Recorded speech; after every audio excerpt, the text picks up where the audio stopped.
В одной деревне жила маленькая девочка. Была она прихорошенькая, мать ее очень любила, а бабушка вовсе души в ней не чаяла. На день рождения подарила ей бабушка красивую красную шапочку, которая так понравилась девочке, что она стала носить ее не снимая, поэтому все начали называть ее Красная Шапочка. Однажды мать напекла пирожков и позвала дочку. Доченька, сходи-ка к бабушке, проведай ее, отнеси ей пирожочек с маслицем. Конечно, мамулечка.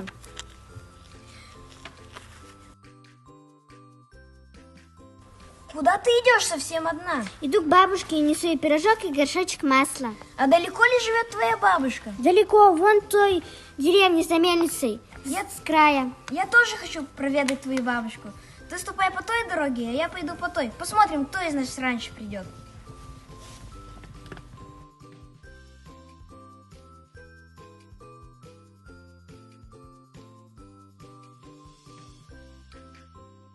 Тук-тук.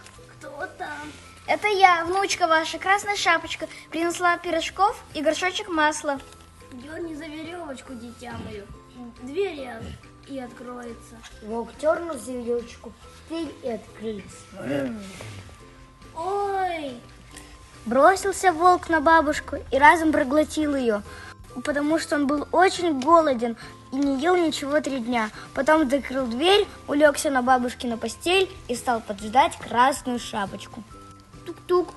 Кто там? Это я, ваша внучка, Красная Шапочка. Принесла вам пирожок и горшочек масла. Дерни за веревочку, дитя мое, дверь и откроется. И положи-ка, внучка, пирожок на стол, а сама приляг рядом со мной. Бабушка, а почему у вас такие большие уши? Это чтобы лучше слышать тебя, дитя мое. Бабушка, а почему у вас такие большие глаза? Это чтобы лучше видеть тебя, дитя мое. Бабушка, а почему у вас такие большие зубы? А это чтобы поскорее съесть тебя. И не успела Красная Шапочка и охнуть, как волк бросился на нее и проглотил. Но по счастливой случайности, как раз в это время мимо проходили охотники. Они услышали шум и зашли в дом и убили волка. Распороли ему брюхо, и Красная Шапочка вместе с бабушкой вышли оттуда целые и невредимые.